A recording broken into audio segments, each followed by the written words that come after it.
Hello. Hello. Oh my gosh. Oh my God. I have a question. Oh, yes. What's happening outside of your apartment building? Oh, they're shooting a television show called Where We Were Breeding, or Where Are We Breeding, or something about breeding. That's really cool. Yeah. Did you tell them that your best friend is an actor? I thought by the time they were shooting, they'd probably finished casting, so I didn't really go and say that. Did you tell someone who works in that area who looks rich, hey, my best friend is looking for funding for his new feature film? I did not. I think they're also going to be here tomorrow, so maybe if I walk by one, I'll give them your card. I don't Do you have trust, a card available? I don't trust you. Do you have a card available? I don't. Oh, so it sounds like it's more your fault than mine. Well, I can write a card on a piece of paper, Matt Steele, and put my phone number, put my email address. I don't hand out cheap shit. I'm sorry. In the basement entertainment, I can color it and put a nice little border on it. Seems like the door's closed on this endeavor, so maybe next time. Well, guys, it looks like I'm just gonna have to spend the night at Matt Palmer's, so I can just walk my little ass across the street and go talk to some random crew person myself. Be like, "Where's your executive producer?" We have a guest room. You could do that. Okay. All right. See you in the morning. Good night, everybody. You have a toothbrush for me, right? No. Guess I'm gonna have to use yours. Gross. This episode of 2 Gay Mats is brought to you by Liquid IV. Liquid IV is a hydration multiplier that is powered by CTT. Really easy. Just put the powder in, mix it with water, and it works 2 times faster than just drinking water alone. Yes. And it has 3 times the amount of electrolytes than any other sports drink. And the flavors are great. I've tasted 4 flavors so far. Lemon lime. Matt Palmer. Lemon lime's my shit. We love it. Passion fruit, the apple kombucha, which I love kombucha. Iconic. And the vitamin C, the one that gives you good immunity. And I thought all of the flavors were great. And I've got to tell you, I just went to Vegas to a friend's bachelorette party, and someone brought a Liquid IV with them. And before we went out for a big party night, I had a Liquid IV, drank a lot that evening, and woke up sans hangover. And I think there's nothing better than that. Well, and you look great too. I think you look great too. Thank you. I'm very hydrated. And that makes all the difference, doesn't it? So if you want Liquid IV for yourself, go to the website and use promo code 2GayMats, TWO, no spaces, and you'll get 20% off your purchase and free shipping. Sounds like a plan to me. You got to do it. Get in with Liquid IV. You're going to love it.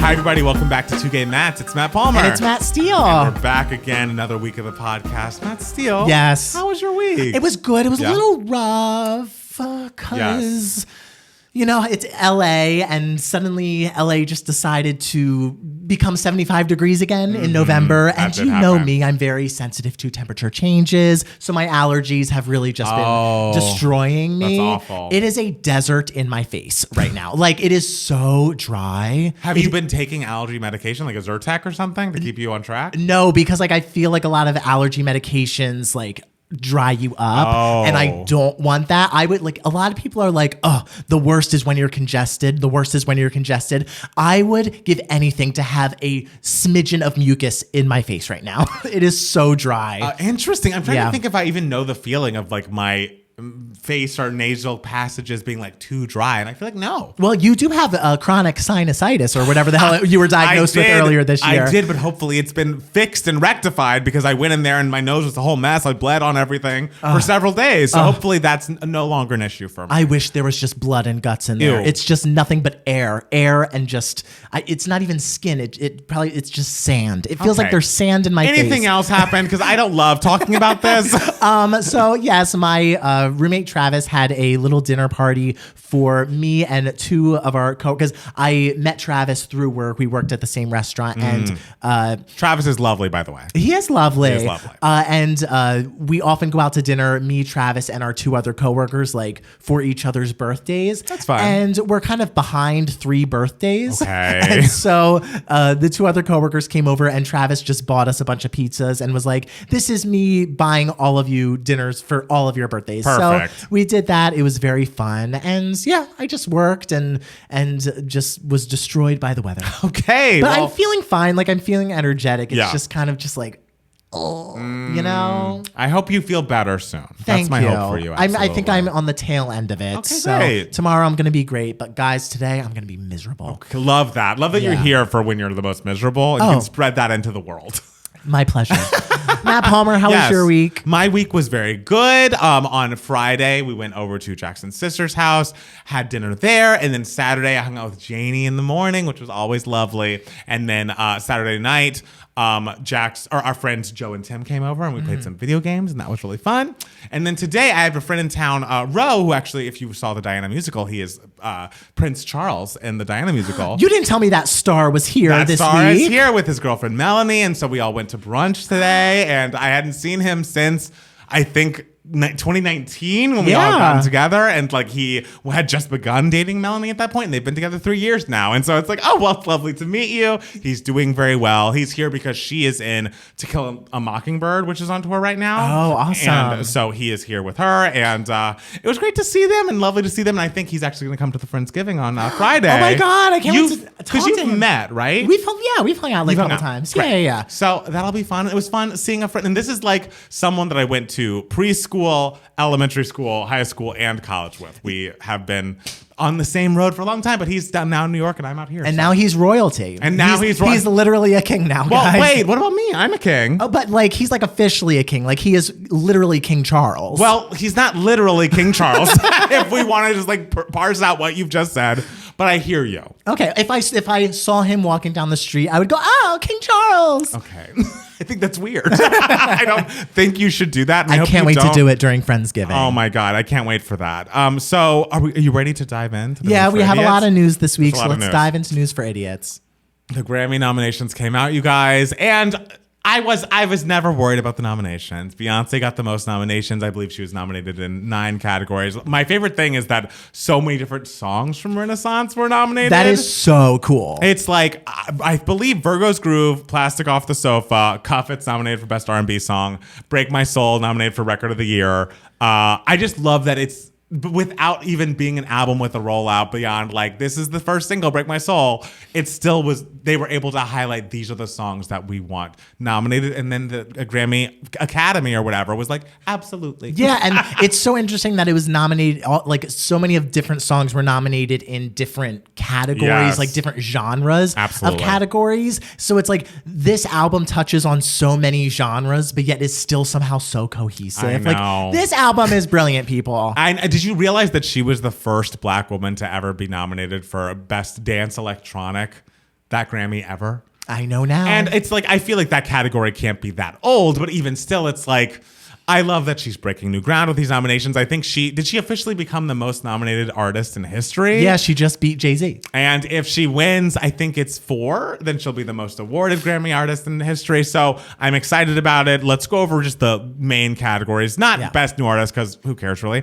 ABBA, this is for Record of the Year. No, I'm going to start with Album of the Year. Because again, do not give out Record of the Year as if it's the biggest award of the night. Album of the Year is the biggest award of the night. They've been doing that for several years, and I hate it. I think it depends on like who they anticipate winning the award. It's like if they anticipate Beyonce winning Album of the Year, I think that will be the final award that's presented. Because I won't be mad if she loses Record of the Year. I won't be mad if is she even nominated for Song of the Year? Yeah, yes. Break My Soul is. I won't be mad.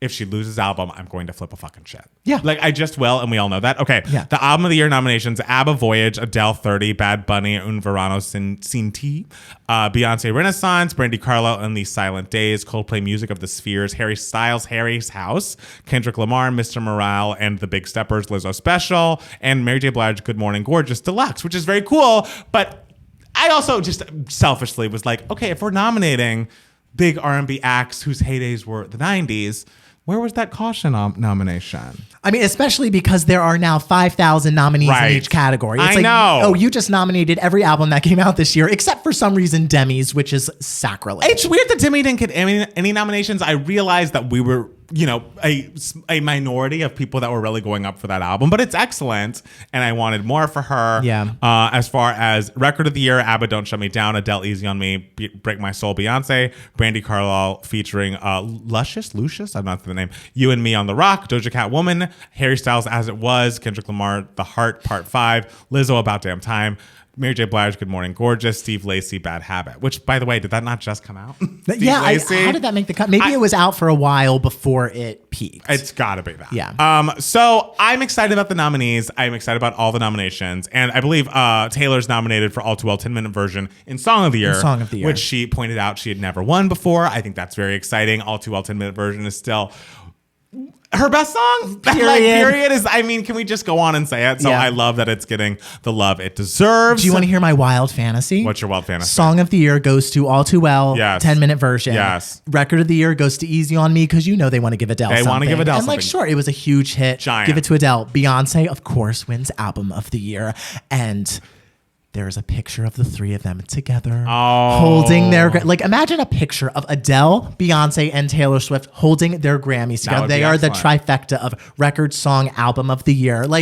It would break the internet. If it were up to us, that's exactly how the night would go. I would be very happy with that. And I just want to see them be friends. I'm pretty sure Adele and Beyonce are friends, and I'm pretty sure they're both cool with Taylor. Adele's kid loves Taylor, as we learned when we met her. Yeah. And I just... and I guess we'll have to have the camera out so that we can recreate that video where we react to Beyonce losing to Adele for 25. But she just must win. She must. For the Grammys to mean anything in this world, it just feel like there's no more culturally impactful album in that category. She has been nominated so many times for this award and has never won it. There was never a time she deserved it more than now, except maybe Lemonade era. But both times it's this is art that I am giving to you, and just make the right choice. And this is music. You, Grammy Awards, award music. So award the music. I mean, it does make me sad because I forgot that Kendrick was also nominated for Album of the Year, and I want him to win Album of the Year at some point, but unfortunately it's not going to be this year. Who do you think is Beyonce's biggest competition? I still think it's Adele. You do? I know you don't, but I think it's Harry. I think it's Harry Styles. But do you think that the British voting bloc will split the votes? I hope and Beyonce that will pull through. I hope that. I hope the R&B, hip hop vote doesn't get split between Kendrick and, Mary J. Blige and Beyonce. But I'm hoping Beyonce's beyond genre. She's beyond being boxed in any way. So we will watch it. I can't get excited. I've had my heart broken too many times by this institution for me to let it happen again. So I'm hopeful, but I will not believe it until it's over. Okay? I'm feeling good. You feel good. I feel good. This is opposite of Karen Bass and Rick Caruso. I was feeling good. I was and nervous you were like, about. no. Yeah, I was nervous that Karen Bass would not win. Yeah, so we'd like to point out that Karen Bass did win. Yay! Congratulations to her, egg on Chris Pratt and Katy Perry and Lisa Vanderpump's face and Kim Kardashian. All of you that did all of that. We talked about you last week. Ha ha. Okay. Should we go into the Ticketmaster drama that occurred with the Swifties this week? Yes. Now, I'm going to tell everybody. Okay. I am not a ticket buying person. I'm not in concert culture whatsoever. Sure. The only concert tickets I have ever purchased as an adult was the Spice Girl reunion. Okay. In London, in England, and I was trying for 2.5 hours, and I finally got through, and it was a little stressful, but I did it. So I do not understand anything that has been happening with the Taylor Swift Ticketmaster situation other than did the site crash? Is that what happened? But it seems like there's more to the story. Okay. So Matt Palmer, explain it to the people, and by the people, I mean me. I do know that you mean you. I can only speak to what I understand it to be because the story has changed a few times since the event happened. Taylor was going to have a verified ticket pre-sale for the Eras Tour, and this was in conjunction with Ticketmaster. You were supposed to send your email to prove you're a Swiftie, kind of trying to say, oh, we don't want the bots and resellers to get all of these tickets. We want it to go to actual fans. So if you get a code for the pre-sale, you should be a real Swiftie who's pre-ordered the album, or I don't remember how that decision was made, who were the people who got the code. But people got codes. Okay. And it was supposed to be Swifties only. When they were logging in, they basically were waiting in line for some hours and hours and hours on end, waiting. And they had said, okay, these are the dates that I would like to go to. These are the venues that I could make it to. This is where I want to go. And my understanding is if you got to the end of that waiting list, if you were okay, you're 5,000th in line, it finally goes down, it is your turn. What I understood is that there were sets of prices. There was a VIP prices that were like $300, $400 more than the regular prices. It is not being made clear to the ticket buyer what you're getting with that VIP. And it's just like, these are the only tickets available. You only have so much time to make this selection. And if the window closes, and you're fucked. Yeah. And so people are really, it's like the Hunger Games, truly. From what I understand, like 12 million people were trying to get tickets. And from what it was supposed to be, it was like, this is a pre-sale. It's going to go on sale for sure. Like the real general public sale is still happening. Let's just have the pre-sale so that all these Swifties get the tickets. Apparently, whoever's problem it was it Taylor? Was it Ticketmaster? There was a big issue in which they oversold. They sold more than, basically there's now not going to be a general public sale because of how many tickets were sold during this pre-sale process, which people could not figure out. Am I buying the VIP seats? How much is this seat? There were rumors that she turned on dynamic pricing, which basically meant this is how many people want tickets, so the prices are going to go up exorbitantly. Apparently that didn't happen, but there were still people somehow felt price gouged. It just truly was a clusterfuck. There were so many people in there trying to get tickets. There's not going to be a general public ticket sale. I don't know how they're going to parse out the remaining tickets for these dates, but the demand was so high. And it happened in a way that, in my opinion, and again, I'd like to stop and say, there are people in the Discord who feel differently. I love Taylor. But this rollout to me has felt like a cash grab at times, like with the fact that we're going to have so many different versions of the album, so many different vinyls that you put together to make the clock. We're going to have the Target edition available. She's, putting out these anti-hero remixes like one at a time. You can download them off my website before they're available for streaming. It just has felt like she knows how big her fan base is. She knows how loyal the fan base is. And like, let's leverage their loyalty to break these records and to make me the biggest artist in the world unequivocally. And it's like, you already are that. And this Ticketmaster thing, whether it was completely her fault, not her fault at all, just left a bad taste in my mouth. It's like, you've got it. Like, there's so many people who love you, and I just wish the people felt like it was fair. I would recommend going to Instagram, TikTok user, Be There in 5. She's a big Swiftie and has feelings about what happened with the Ticketmaster of it all that I completely echo. I think it's okay to be like, I love this woman. I think she's a great writer. And I wish her business was handled a little bit differently, because there's just like, how much money do you really need at some point? And like, is there a way that's more centered on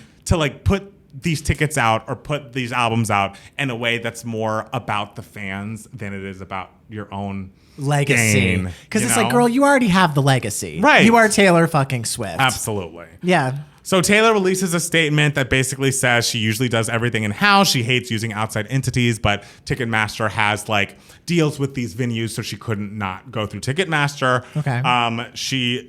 Her team asked them multiple times if they could handle the demand, and they said yes. There are a multitude of reasons why the tickets were hard to get. She's happy that so many tickets were sold, but pissed that it was like that the fans had to go through so much, and hopes to go on more tours and maybe add more dates to this tour so that we can all sing these songs together.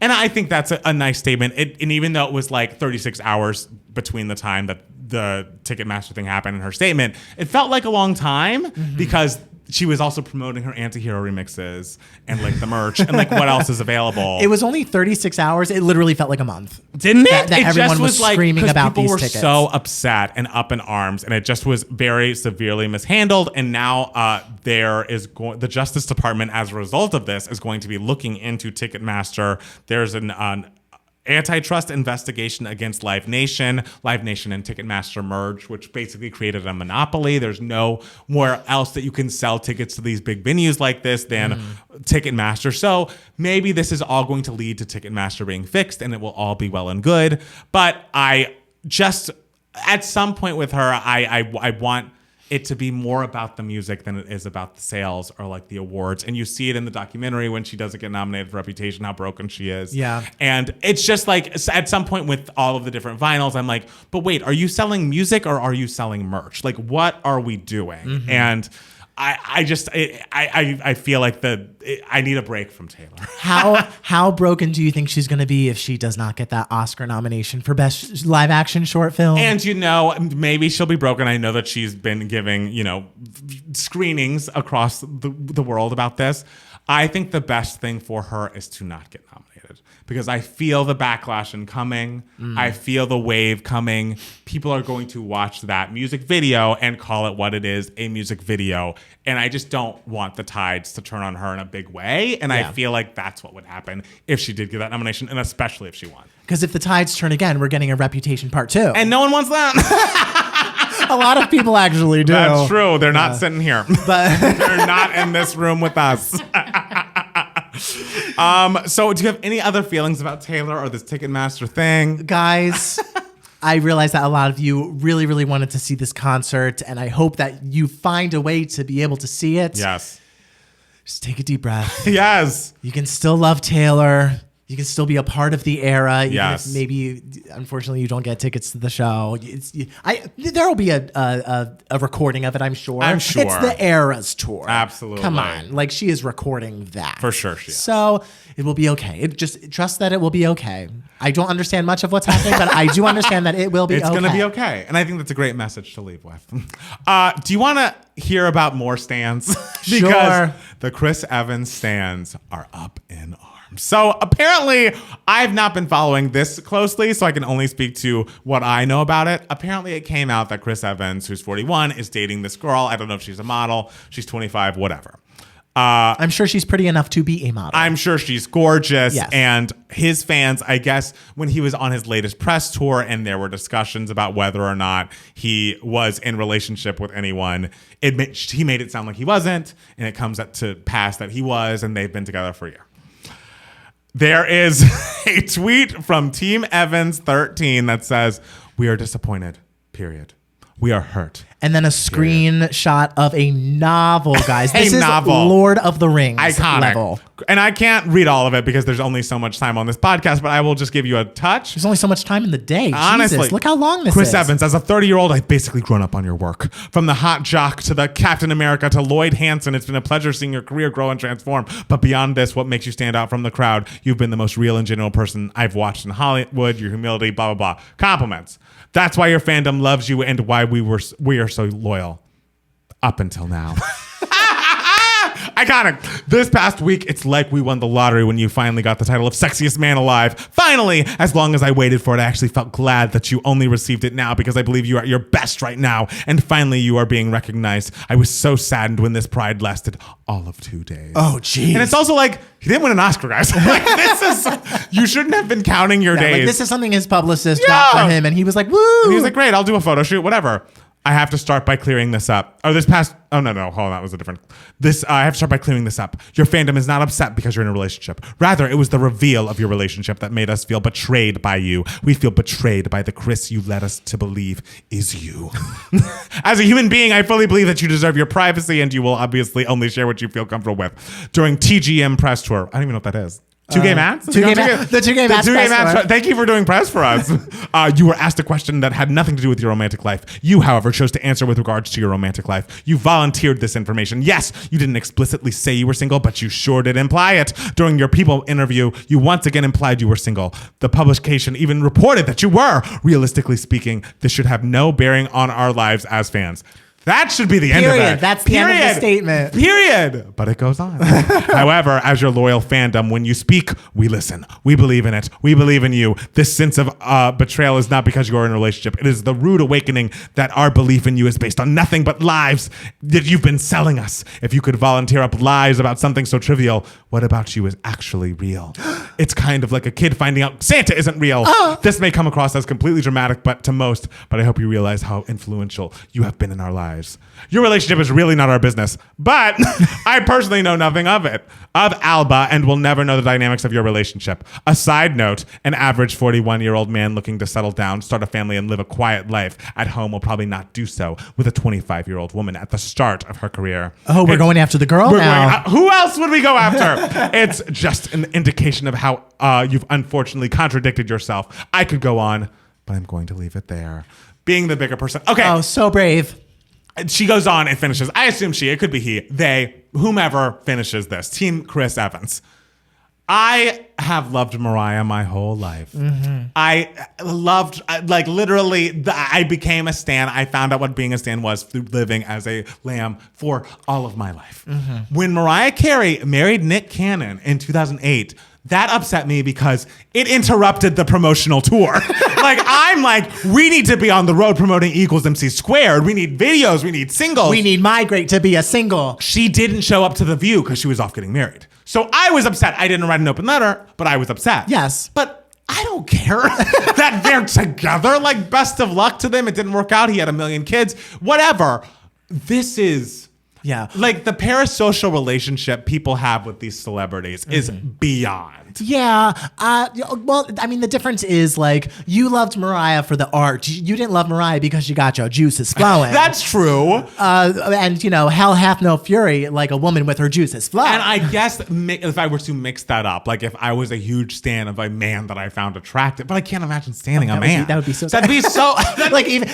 even if, like, you found him hot. Like, right. It would still be, I'm sure there's still some reason to hate him. Sure. Or even if I found someone hot that I can't stand hotness. Yes. Like, that's not enough to stand because there's on. nothing to stand. No. It's like, if someone's hot, it's like, okay, that's great. Congratulations. I would gladly date you if you asked me out. But, like, there are other people on the planet who are equally as hot as right. you. Like, it's like, whereas there is no one else on the planet who can do what Mariah Carey can do. Never once and never will be. So I guess, and I don't mean if this person, and the tweet is still up bravely. So Team Chris, good for you for sticking by what you've said. And I don't mean to belittle or mock, but you must take a step back at some point and look at this and think, this is a little funny. It was hilarious. Do you think they're going to take a step back? They devoted their entire online existence to being a Chris Evans fan. And I, again, was Mariah Illusions on the internet myself. Yes, I'm LFT Spice 44 at AOL.com. So or I was. I'm not on AOL anymore. But we get it. But it's just like, guys, we all need to take a breather. Let this man do what he wants. Yeah. I agree the age gap's a little weird, but that's the end of my thought about it. It's like, oh, that's a little weird. Guys, anyways, if you loved him, you would let him be happy. You would set him free. Yes, let him fly free. From your clutches. And Adele has flown to Vegas. Free of the clutches of not going to Vegas from last year or whatever. And her residency seems great. The set list, she sings a lot of songs I wasn't expecting her to sing. The set is beautiful. I love the ending where she like disappears in a puff of smoke. She like a bunch of confetti falls. Yes. And obviously she like goes through the center of the stage, but it really is seamlessly done. Know. And it's quickly done. Like it seems like it happens so quickly that she just like drops. Like there's like a chapter where just has her drop and there's like a mattress there to catch her. And like, do you think she and the team was like, well, we're in Vegas. We got to do a magic trick. It's a part of the thing. Chris Angel's there all the time. We got to beat Chris at his own game. We all remember Lance Burton. I do not. Oh. Who is Lance Burton? When I was a child, my dad used to live in Vegas, and me and my brother would go and visit him every summer for a couple weeks. We would always see Lance Burton at the Monte Carlo, I believe it was. Is he a magician? He's a magician. I've never heard that name. He was in my life. more of a magician for like families. Okay. Like Lance Burton was for families. Siegfried and Roy was a little more mature. Sexy, yeah. Yeah, it was a little sexier. Yeah. Like girls in bikinis. Yeah. All right. Harry Styles and Olivia Wilde are taking a break. Oh, I thought they broke up. I mean, according to people, it's taking a break. It may be broken up. We can watch the old Friends episodes about being on a break. I didn't know that they were together for 2 years. That was long. How fast that 2 years went. know. Like, I truly had no idea they were. I thought this was a very recent thing. But maybe we were not, like, maybe the public wasn't knowing about their relationship. Oh, no, I didn't give a fuck. Get out of here. But, like, did they announce this? I feel like they never really announced it. People just found out. So. I feel like it wasn't until the Don't Worry Darling stuff happened that people, like, really started caring about There was this. no need to care prior to. Yeah. And honestly, even then, there was no need to care. Leah Michelle's doing a cast recording of Funny Girl. She did it. It's out. Oh, it's out? Yeah. I didn't realize it was out. I know. They recorded it in secret, in silent, and released it. So... I just feel for Beanie. Like, was there never a plan to do a cast recording with Beanie? I don't know. There might have been, and it might have gotten scrapped. I don't know. But you said in the Discord that this has happened before. It's happened where there have been, for a variety of reasons, that cast recordings were recorded not with the original cast. Either like with Rags, for example, the show closed after 4 performances, and then 2 years later they did a cast recording, but with a different leading lady because I guess the leading lady that was in the show wasn't available. As I said with Grand Hotel, the cast recording, they had a new leading man, Brent Barrett, because the original leading man passed away from AIDS. Actually, like he collapsed like in the recording studio. Oh my God. Like as they were recording, it was horrible and devastating.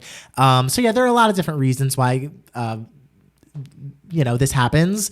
This was a slightly awkward reason. And have you listened to any of it? I haven't. No, I don't think it's on Spotify yet. Okay. I think it's just on Apple Music right now. And I'm not getting that. I remember being a kid and seeing Toni Braxton and Aida. I guess I wasn't a kid, but whatever. I was younger. And being like, if I could get a cast recording of Toni Braxton singing these songs with no consonants, all alto, I wanted it so, because she was brilliant. She wasn't acting at all. And she sounded so beautiful. It was like straight off the Secrets album. I wanted her version of Aida so badly. Maybe we can still get it. There's still time. And she still sounds great. She was just on TikTok singing Cuff It and sounding beautiful. Okay. I know. Toni Braxton, Aida album. We want it. Let's do need it. Elton John's got the money. Come on. And Elton's going to be done touring, apparently. This is like his farewell tour, supposedly. His 20th farewell tour. Maybe this one will stick and he'll be able to get in the studio with Toni. And do what he really was born to do, and that is produce an Aida cast recording with Toni Braxton. Absolutely. Did you see that Ellen Pompeo is leaving Grey's Anatomy? I mean, I am just always reminded, probably like every year and a half, that Grey's Anatomy is still on and kicking. Is, after 17 years. Good for her. How much money must she have made? And yet, even after she leaves Grey's Anatomy, she's going to keep on. Of course. It's never going to be over. I feel like it's trying to beat The Simpsons for like the longest running show. And it's like, well, that's animated, guys. So it's going to be tough. Yeah. And The Simpsons is still going. Oh, it is. Like The Simpsons is still like kicking your ass. But maybe they'll stop someday. Okay. Oh, and then Elon Musk let all these horrible people back on Twitter, like Donald Trump and Andrew Tate, who's like a famous misogynist. And Kanye West. And Kanye West. Mm-hmm. So all these people who like were off Twitter for very good reason are now back on. It's disgusting. It's horrible. So there was a moment, of course, I think it was on Friday, when we thought that Twitter was going to break overnight, because that's what we heard on Twitter. It didn't happen, but everyone was sad and like showing like, oh, these are going to be the saddest, like the funniest tweets I remember. And when you think about how much Twitter really did about breaking news, about like people being on the ground during like the George Floyd protests and things, like there were important things that happened on Twitter. But after this, it's just like, oh, burn it. Like I hope Elon kills it with his idiocy as soon as possible. I would have so much more time in my day. Absolutely. Yeah, I would be so not aware of so many things happening in the world, because the thing with Twitter is like news on Twitter breaks immediately. Yes. And then I always joke that like Twitter, you already know for like 12 hours on Twitter before it starts creeping up on Facebook posts. I know, absolutely. So it's like people who don't use Twitter, like how do you get your news? Like how do they do it? No idea. The Big Brother fans who are not on Twitter, how do you know what the hell's going on? There's no way. Oh my God, if Twitter's not around for Big Brother, what do I do? What if Twitter's not around for when the Renaissance film drops? Oh God. That'll be How will we know? And the thing is, it'll all be very sad. Worth it to get these people out of the world. True, off yes. any social media platform, because there are certain voices that should not be heard. Yes, we'll figure it out. If it goes under, we'll figure it out. We'll figure it out. Yeah. I guess the last thing we want to talk about, the Colorado Springs shooting that happened, was that overnight. I guess it was last night at midnight. A 22-year-old gunman entered an LGBTQ nightclub in Colorado Springs, Colorado, just before midnight, immediately opened fire and killed at least 5 people and has injured 25 others. It was called a place called Club Q.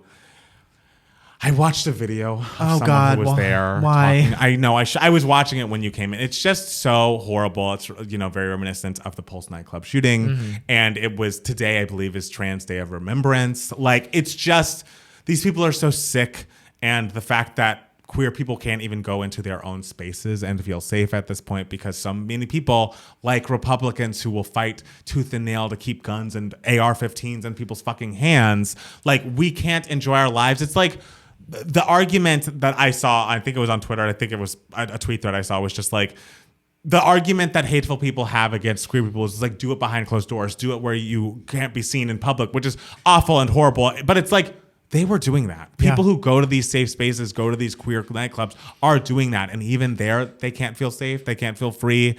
It's just heartbreaking and horrifying. And it's like, if you are a person that believes in, I don't know, are a Republican for reasons that are like economic or something, Does this not supersede that? Does the fact that those people are all being paid off by the NRA to keep rifles and guns in people's hands, does that not supersede any sort of economic thing you want? Get rid of the AR-15 at least. Like, come on. Is that... So many people can agree on that. Like, come on. And the fact that this wasn't like the thing that everyone was talking about today, the fact that it happened overnight and like it's not what everyone on the planet was talking about the next morning just shows how numb we have become to this sort of thing. Like, it's just insane and so sad. And you know, there were heroes that were there. I think there were people like patrons who like fought the gunman and, you know, took him down. That's the reason fewer like that there were not more fatalities, were not more injuries. But even then, like, even I believe that happened like as soon as it happened, the police apparently got there in record time. And even then, there are 5 people who lost their lives and 25 who are injured in that small amount of time because he had a semi-automatic rifle. Like, fuck this. It's just like, why do we have to continue living like this? It's terrible. Our hearts go out to the victims, anyone who's been injured, family and friends of those victims. Just horrifying. So this episode is dedicated to them. Is there anything else you want to tell the people? No, we love you all. We love you all. Stay safe. Don't vote for Republican. We'll be back soon. It's time. It's time, guys. As Mariah Carey will soon tell us in a couple days. No, she's already told us. Oh, she's already told us now? It's time on November 1st. Okay. Yes. It's also time for Email My Heart. Yes. Which is the section of the podcast where we answer any questions that you guys might have. You can be a part of Email My Heart if you email us at 2gaymats@gmail.com, 2 spelled TWO, or you can also comment below if you are consuming this podcast on YouTube. So we have a question from Lewis. Lewis says, Devos in Canada. Hi, Matt Steele. I thought I would let you know that Devos can be found in Canada now if people have the streaming service called Tubi. I'm not sure if you knew, as I don't recall ever hearing an announcement on the podcast, which I listen to every week. Aww. I thought the movie was a blast, a mix of Drop Dead Gorgeous and Rashomon. I've never seen Rashomon, actually. Devos is my movie, by the way. Yes. Can I say that I absolutely adore Nicole Sullivan as your character's mother, and your character was so mean to her. A monster. Listen, guys, I can't help if my character has layers. I liked that one of the themes of the movie was that when you raise up your ensemble, that is when you truly become a star. So my question for both Matts, name a singer/performer who shines best when within a group/ensemble. Singing wise, Marty McGuire and Emily Strayer of the Chicks bring an invaluable backing, both instrumentally and vocally. Acting wise, no one punches up a scene like Dame Maggie Smith. I agree with that, girl. Keep up the great work and happy holidays. Lewis from Vancouver, British Columbia, Canada. Lewis, thank you so much for watching my movie. I appreciate it a lot. Yes, Devos is available now. It's excellent. You're going to love it. Ricky Redmond is Matt Steele. Yes. Yes. Are there any like singers that you feel like work so well, like build up an ensemble so well? Well, I wouldn't say like this is her best thing, but I'd say Kelly Rowland comes to mind. She is top of mind for me. If you've been on Twitter recently, you probably have seen the video of Kelly Rowland putting together Little Mix. Like, they make it seem like Simon was the one that put together these giant groups like Little Mix and One Direction, and then behind the scenes, the ladies that were next to him were really the ones pushing for the vocal combinations. And she got the 4 of them together. They have been the longest lasting, most successful UK girl group in such a long time, and brilliant in that way. Of course, she was in Destiny's Child, and the harmonies there were always so tight and so together. She played the role that she had in that group so beautifully. I feel like harmony just comes to her so easily. And lastly, there was another thing going around on Twitter. It was, I think she and Marseille Martin have some sort of kids project together. Like, she might be in a movie with Marseille Martin or something. Okay. So Kelly Rowland and Marseille Martin are being interviewed at the Breakfast Club. And I don't actually know if it was the Breakfast Club, some sort of New York hip hop morning radio show. And the interviewer's like, I'm a person who like always wants to be front and center and never can play my part. I saw that. You have spent your entire life playing second fiddle to Beyonce, and like she shines so bright. And like, how do you do it?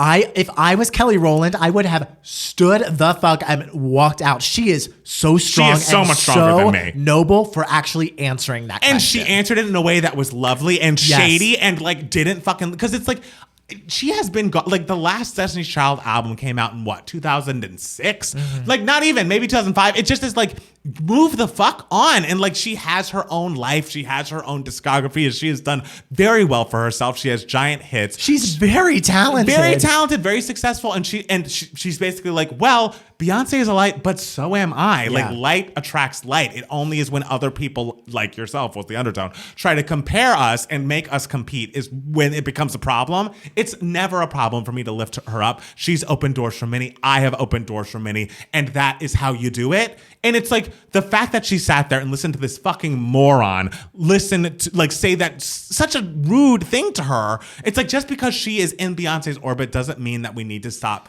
keep badgering her with Beyonce questions for the entirety of her life. She's her own person. She has a sister that she loves and supports, but come with Kelly Rowland questions to a Kelly Rowland interview. Yes. Jesus. That's like an interviewer 101. Honestly. Come on. Why would you ask that? That is insane. It's insane. When it comes to singers, I feel and this is not just because I'm a Spice Girl stan, but Jerry Halliwell in the Spice Girls, I think, really was the person who took the reins of this is what we are. This is how we will promote ourselves. This is the dynamic we give. And really kind of, even though the thing I love so much about the Spice Girls was that there was no leader, right. You could tell that Jerry was the oldest and had the marketing savvy and was the person who did that. And I really think she is the person who helped elevate that group to what it was. I think she was just a smart ensemble member in that aspect. And in terms of acting, the first person that comes to my head who is amazing in ensemble stuff is Kathy Najimy. Oh. Kathy Najimy, whenever she is on screen, she is amazing, and she makes everyone around her look amazing.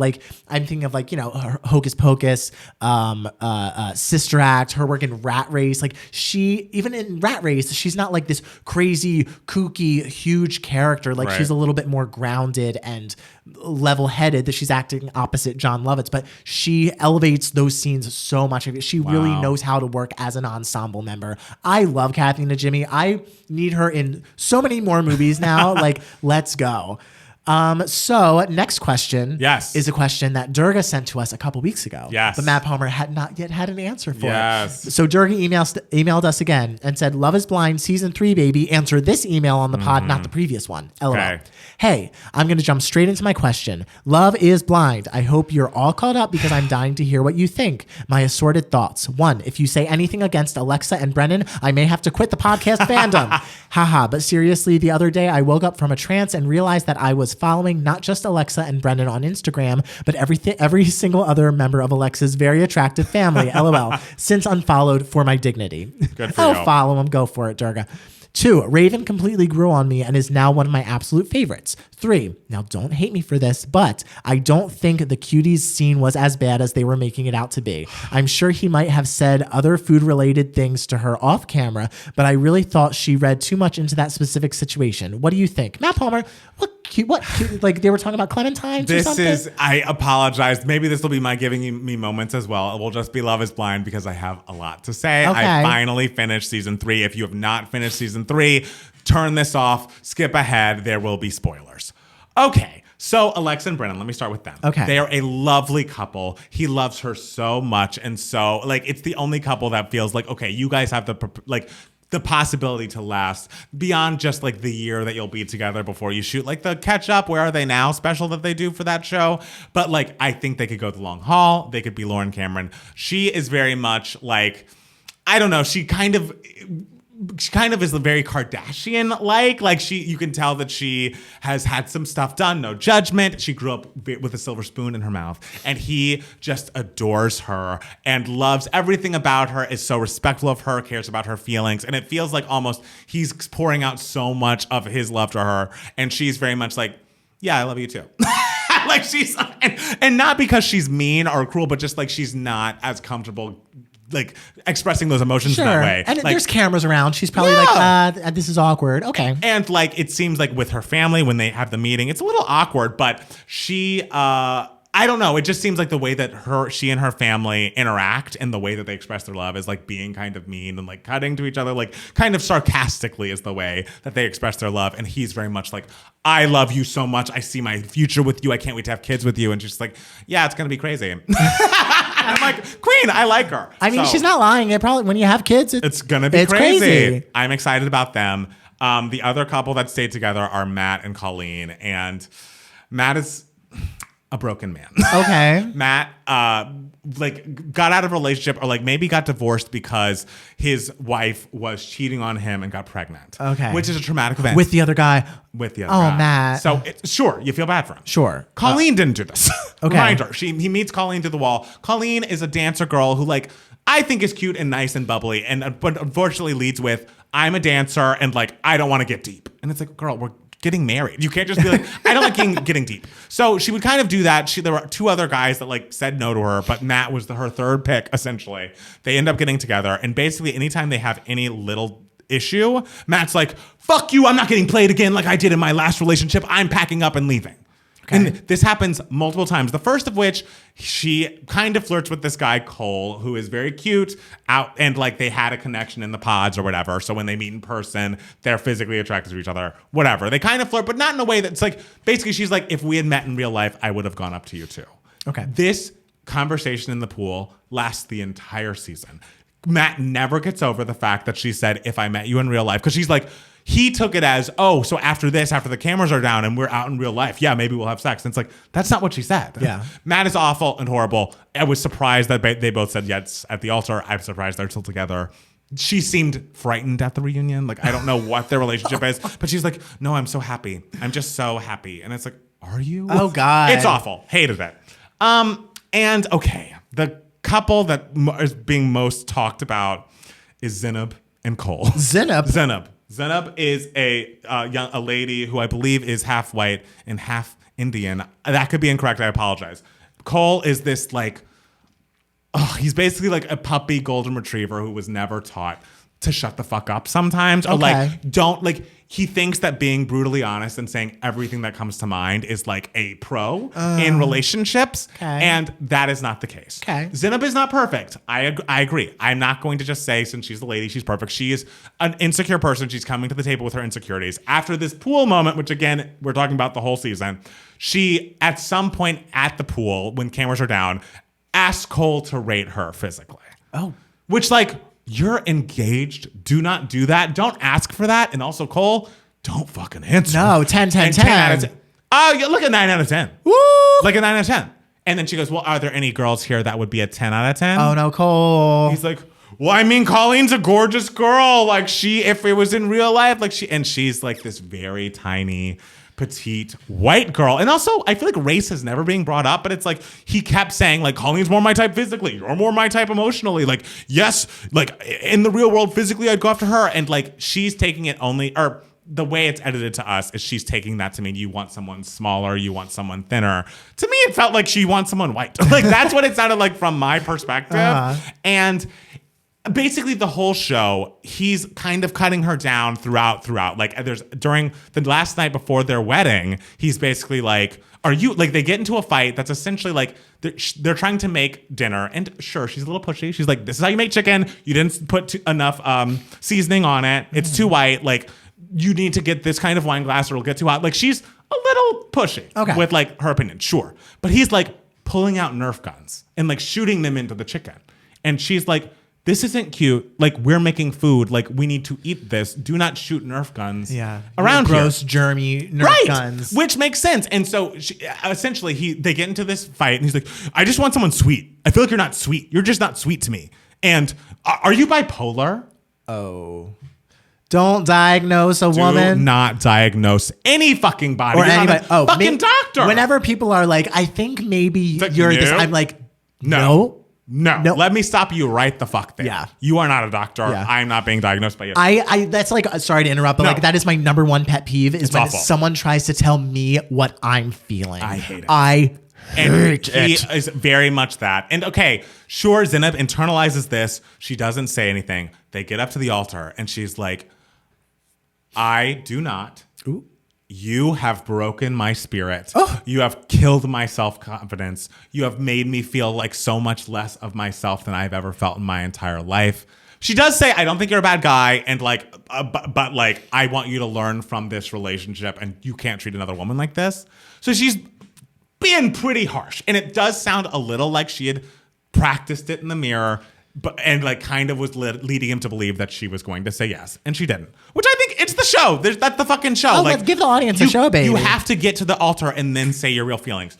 He comes to the reunion like he hasn't shaved in weeks. Oh, God. He is bawling. And like just the entire, you can tell it's all a setup to be like, I'm the poor broken Cole. I didn't realize you felt this way. Like I would never do the things that I did on camera. There was an argument about cuties where essentially she was like, there was a moment where you told me like if I ate these 2 little tiny tangerine cuties that I would get fat or something. And so, and then they found the footage. And so at the end of the whole show, we found the lost cutie footage. It's honestly, I would call this footage confusing. Like okay. She holds the cuties. He's like, I don't want you to ruin your appetite. We have a big dinner. Oh. Like, don't eat these cuties. But he also does make like a circle with his hands. So it's not cut and like at some, like, and he's like, And so it's not clear what's being said. There's so much that's not being said. They didn't communicate with each other well. It was just so unclear. So I think they're obviously not right for each other. I'm very glad that they are not together. But I think this weird backlash to her, like she is receiving the brunt of the hate. People are like, justice for Cole. This woman's like a mean, nagging shrew, and he's just trying to find love. And it's like, let's not say that. She is not perfect. He is not perfect. They should not be together. But he's got a lot to work on himself. Mm-hmm. Even if she over-exaggerated and made things worse in her mind, he was doing mean shit to her. He did hit on this girl while they were engaged. Like, he is tough to deal with.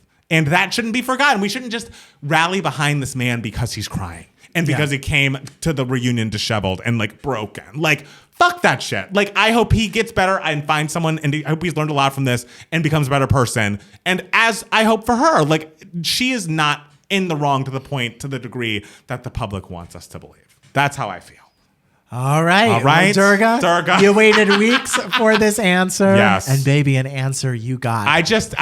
There's no way to watch that season of television and not want to. I feel like this is you talking about Big Brother. Oh my God. Well, I mean, you have to give all the details. I have to. It was very concise. It was like, I was following every single word. Justice for Zena, but she is an imperfect person, but like the hate she's receiving is unwarranted. We are all imperfect people. We are all. Yes, we cannot be judging her. Oh, it just makes me worried about like, if I were to ever go on a dating reality show, they would hate me. Same. Oh my God. Same. Oh my, they would find me so annoying. I'd be like, what do you mean by that? So Matt Steele. Yes. What's been giving you moments? Guys, new Spielberg dropped.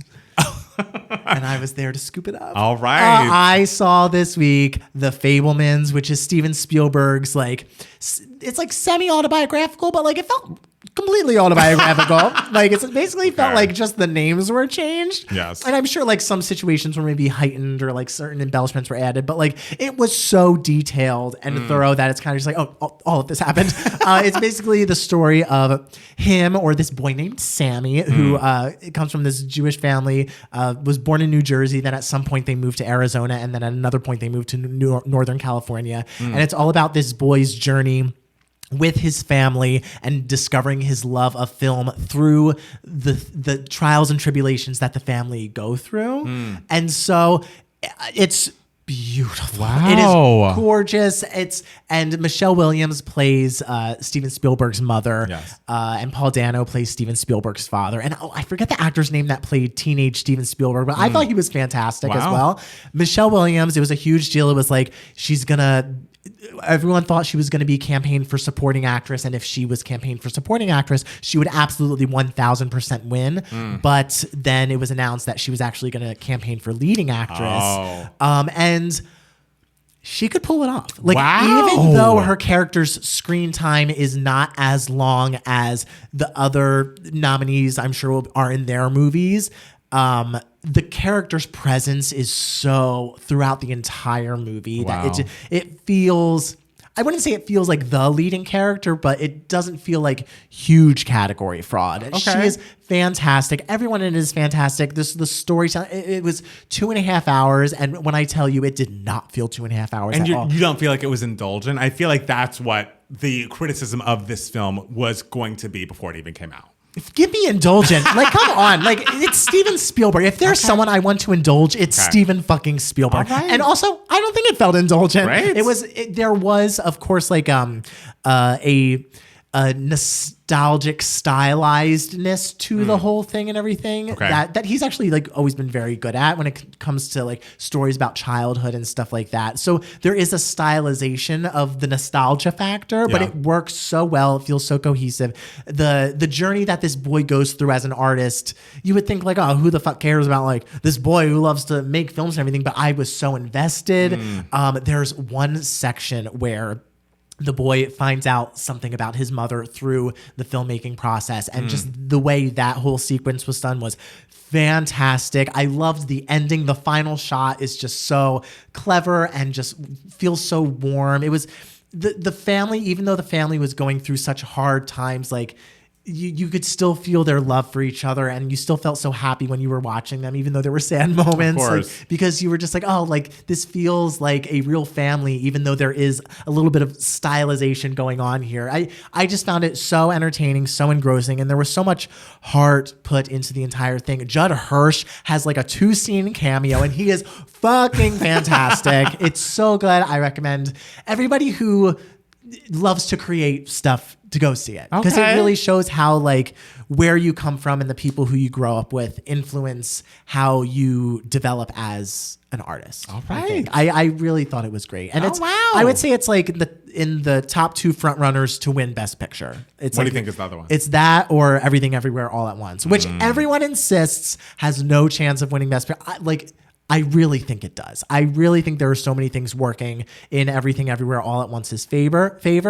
But I think the Fabelmans is going to be big competition for it. All right. So we shall see. I see both of them. See all of it, guys. Gotta see it all. Yeah. Well, I guess that's it. Is there anything else? Because you did your Giving Me Moments. That was my Giving Me Moments. I mean, the Clementines. That was a moment. The cuties. We call them Clementine. I had no idea they were called cuties until like in my 20s. Right. I was like, people call them cuties? What? We call them Clementines in New Jersey. Okay. Well, I mean, it's not like they're called cuties. Like the cuties company is like packages up these little. Oh. Yeah. Really? Yeah. Oh, I didn't know that. Yes. All right. I'm glad we're teaching things on 2K Mats. Hey, guys. Thank you guys so much for listening and watching. And we'll be back next week with more 2K Mats, the podcast. Bye. Bye.